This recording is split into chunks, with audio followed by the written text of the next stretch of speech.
زيارة الإمام الباقر عليه السلام. بسم الله الرحمن الرحيم. السلام عليك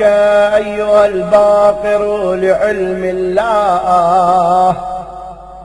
السلام عليك أيها الفاحص عن دين الله، السلام عليك أيها المبين لحكم الله،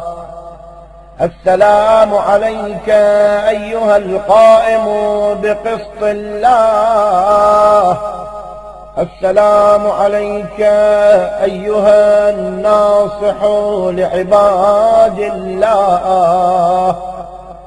السلام عليك أيها الداعي إلى الله، السلام عليك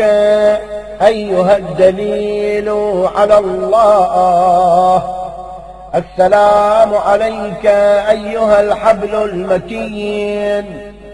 السلام عليك أيها الفضل المبين، السلام عليك أيها النور الساطع، السلام عليك أيها البدر اللامع، السلام عليك أيها الحق الأبلج، السلام عليك أيها السراج الأسرج، السلام عليك أيها النجم الأزهر، السلام عليك أيها الكوكب الأبهر، السلام عليك أيها المنزه عن المعضلات، السلام عليك أيها المعصوم من الزلات، السلام عليك أيها الذكي في الحساب، السلام عليك أيها الرفيع في النسب، السلام عليك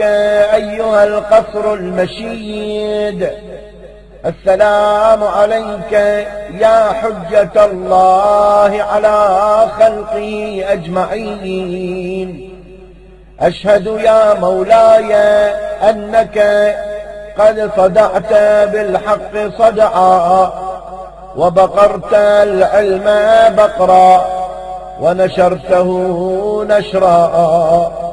لا تأخذك في الله لومة لائم،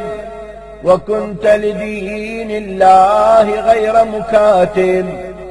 وقضيت ما كان عليك، وأخرجت أولياءك من ولاية غير الله إلى ولاية الله، وأمرت بطاعة الله، ونهيت عن معصية الله، حتى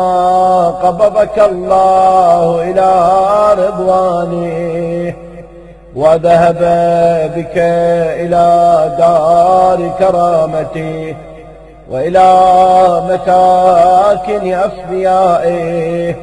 ومجاورة أوليائه.